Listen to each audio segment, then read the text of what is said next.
നഷ്ടപ്പെട്ട മകൻ. ബൈബിളിൽ നഷ്ടപ്പെട്ട മക്കളുടെ ധാരാളം കഥകളും സംഭവങ്ങളും കാണാനാകും. ആദ്യ പുസ്തകമായ ഉൽപ്പത്തി പുസ്തകത്തിൽ സൃഷ്ടിയുടെ ചരിത്രം പറയുമ്പോൾ ആദമിൻ്റെ 2 മക്കളും നഷ്ടപ്പെടുന്നതായി നമുക്ക് കാണാൻ കഴിയും. കായേലും ആബേലും. കായേല് ആബേലിനെ വധിക്കുമ്പോൾ ആദത്തിന് തൻ്റെ പ്രിയപ്പെട്ട ഒരു മകന് നഷ്ടമാകുന്നു. ആ വധത്തിന് ശേഷം കായേലിനോട് ദൈവം ചോദിക്കുന്നു, എവിടെയാണ് നിന്റെ സഹോദരൻ? എവിടെയാണ് നിന്റെ സഹോദരൻ എന്ന ചോദ്യത്തിന് എൻ്റെ സഹോദരൻ്റെ കാവക്കാരനാണോ ഞാൻ എന്ന് കായേൽ ഉത്തരം പറയുമ്പോൾ അതിന് ഉത്തരമായി ദൈവം പറയുന്നത്, ഭൂമിയിൽ ചിന്തപ്പെട്ട രക്തം ദൈവത്തെ നോക്കി നിലവിളിക്കുന്നു എന്നാണ്. ആ അവസരത്തിൽ ദൈവം കായേലിനെ ശാപഗ്രസ്തനാക്കുന്നു. ശാപഗ്രസ്തനായി അലഞ്ഞു നടക്കുന്ന കായേൽ. ആദത്തിന് അങ്ങനെ കായേലിനെയും ആബേലിനെയും നഷ്ടമാണ്. അവർ പിന്നീട് തിരിച്ചു വരുന്നതായി നാം ബൈബിളിൽ കാണുന്നുണ്ട്. ഇസാക്കിന് 2 മക്കളുണ്ടായിരുന്നു, യാസോവും യാക്കോവും. യാസോവ് തൻ്റെ താൽക്കാലികമായ ആഹാരം വിശപ്പിൻ്റെ ശമനത്തിനായി ഒരു കോപ്പ പായസത്തിന് വേണ്ടി കടിഞ്ഞൂൽ അവകാശം തൻ്റെ പ്രിയപ്പെട്ട സഹോദരൻ യാക്കോബിന് വിട്ടു. ഇസാക്ക് ഏറ്റവും കൂടുതൽ സ്നേഹിച്ച മകനായിരുന്നു യാസോവ്. പക്ഷേ തനിക്ക് പരമ്പരാഗതമായിട്ട് കൈമാറ്റം ചെയ്യാനുണ്ടായിരുന്ന ആ അവകാശം തൻ്റെ പ്രിയപ്പെട്ട മകന് നൽകുവാൻ കഴിയാത്തവണ്ണം ആ പ്രിയ മകനെ ഇസാക്കിന് നഷ്ടമായി. ഏലി എന്ന് പറയുന്ന ഒരു പ്രവാചകനുണ്ടായിരുന്നു. അദ്ദേഹത്തിൻ്റെ 2 മക്കളായിരുന്നു ഓഫ്നിയും ഹീനഹാസും. അവ 2 പേരും ദൈവത്തിൻ്റെ വഴി മറന്ന്, ഉടമ്പടി വ്യവസ്ഥകൾ മറന്ന് ഇഷ്ടാനുസരണം ജീവിച്ചവരായിരുന്നു. അങ്ങനെ ഏലിക്ക് തൻ്റെ 2 പ്രിയപ്പെട്ട മക്കളെ നഷ്ടമാകുമ്പോൾ പ്രവാചക പാരമ്പര്യം തൻ്റെ കുടുംബത്തിന് അന്യാധീനപ്പെടുന്നതായിട്ട് കാണാനാകും. അതിനുശേഷം ദൈവം തിരഞ്ഞെടുക്കുന്നത് മറ്റ് കുടുംബത്തിൽപ്പെട്ട വേറെ പ്രവാചകനായിരുന്നു. അങ്ങനെ ഏലിക്ക് തൻ്റെ പ്രിയപ്പെട്ട മക്കളെയും നഷ്ടമാകുന്നു. ദാവീദ് രാജാവിന് തൻ്റെ പ്രിയപ്പെട്ട മകനായ അബ്സലോമിനെ നഷ്ടമാകുന്നു. സോളമന് റാഹബേലിനെയും. ഇങ്ങനെ നഷ്ടങ്ങളുടെ കഥകൾ പറയുന്ന ധാരാളം സംഭവങ്ങളും കഥകളും പഴയ നിയമത്തിലുടനീളം നിറഞ്ഞു നിൽക്കുന്നു.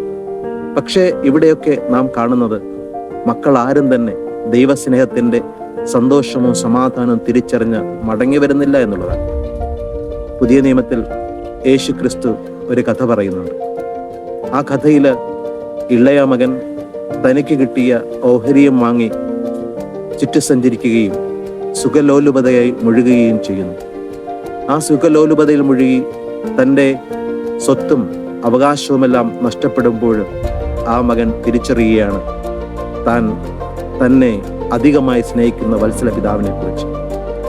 ആ പിതാവിൻ്റെ സ്നേഹത്തിൻ്റെ സ്പന്ദനം ഹൃദയങ്ങളിൽ അലയടിക്കുമ്പോൾ ആ മകൻ ഉപേക്ഷിക്കപ്പെട്ട തൻ്റെ ജീവിത സാഹചര്യങ്ങളിൽ നിന്ന് എണ്ണീറ്റുകൊണ്ട് പിതാവിങ്കിലേക്ക് തിരിച്ചു പോകുന്നു.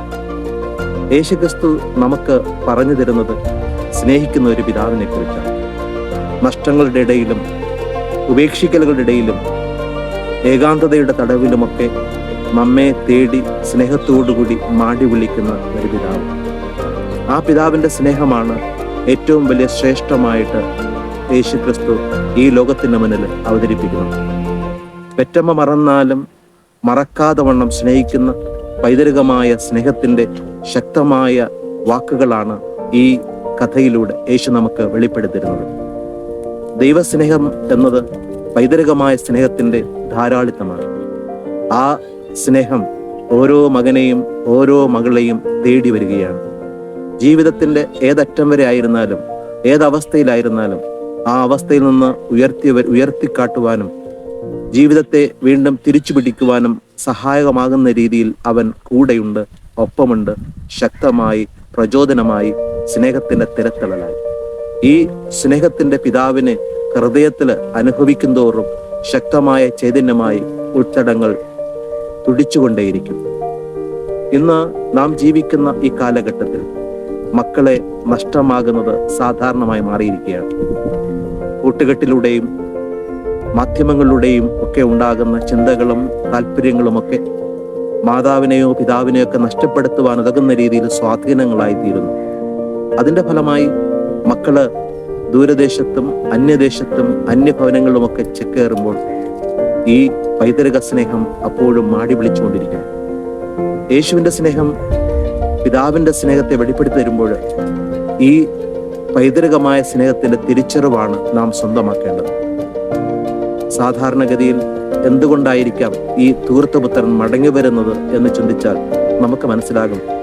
ആ മകൻ ചെറുപ്പകാലം മുതൽ തൻ്റെ പിതാവിൻ്റെ ആഴമായ സ്നേഹത്തിന്റെ തിരത്തലൽ അനുഭവിച്ചാണായിരുന്നു.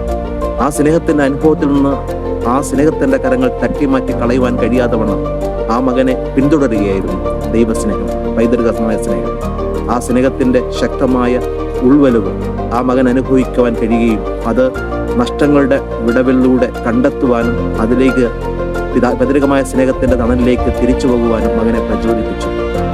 ഈ കാലയളവിലും നമ്മുടെ ഓരോ ഭവനങ്ങളും ഇപ്രകാരം സ്നേഹത്തിന്റെ ഈറ്റില്ലങ്ങളായി മാറുമ്പോൾ മക്കള് നഷ്ടമാകാതെ വണ്ണം സുരക്ഷിതമായി സംരക്ഷിക്കുവാൻ നമുക്കാകും. അഥവാ നഷ്ടമായാലും തിരികെ മാടി വിളിക്കുന്ന സ്നേഹത്തിന്റെ സ്പന്ദനമായി ഉള്ളിന്റെ ഉള്ളിൽ അത് തുടിച്ചുകൊണ്ടേയിരിക്കും. ഓരോ മകനും ഓരോ മകളും ഏതെല്ലാം മേഖലകൾ അലഞ്ഞാലും അന്യാധീനപ്പെട്ടു പോയാലും തെറ്റിപ്പോയാലും ആ വ്യക്തിയെ തിരിച്ചു കൊണ്ടുവരുവാൻ ഉതകുന്ന രീതിയിൽ സ്പന്ദിക്കുന്ന ശക്തമായ ദൈവസ്നേഹമാണ് പിതാവിന്റെ സ്നേഹം.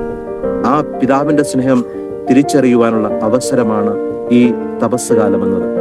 ഓരോ പ്രഭാതത്തിലും ഈ സ്നേഹത്തിന്റെ തണലിലേക്ക് പറന്നു വീഴുവാനും ഈ സ്നേഹത്തിന്റെ തലോടലില് വാത്സല്യം അനുഭവിക്കുവാനും സ്നേഹത്തിന്റെ ആ ചുംബനത്താൽ മാറോടണയ്ക്കപ്പെട്ട് വാത്സ്യം കൊണ്ട് നുകരുവാനും നിറയുവാനും കഴിയുന്ന അവസരം കണ്ടെത്തുവാൻ കഴിഞ്ഞാൽ ജീവിതം സുന്ദരമാകും. അതിന് സഹായകമാകുന്ന രീതിയിൽ യേശുക്രിസ്തു ഓരോ മകനെയും ഓരോ മകളെയും തൻ്റെ പൈതൃകമായ വാത്സല്യത്തോടുകൂടി സ്നേഹപിതാവിന്റെ തണലിലേക്ക് മാടി വിളിക്കുന്നു. ആ സ്വരം കേൾക്കാം. ആ സ്വരത്തിന്റെ ശക്തിയാൽ ഹൃദയത്തിലെ ദൈവസ്നേഹത്തിന്റെ അഗ്നിയാൽ ഞൊരിഞ്ഞ് പിതാവായ ദൈവത്തിന്റെ സ്നേഹത്തിലേക്ക് തിരിച്ചു വരുന്ന ദിവസങ്ങളായി ഈ തപസ്സുകാലം മാറട്ടെ.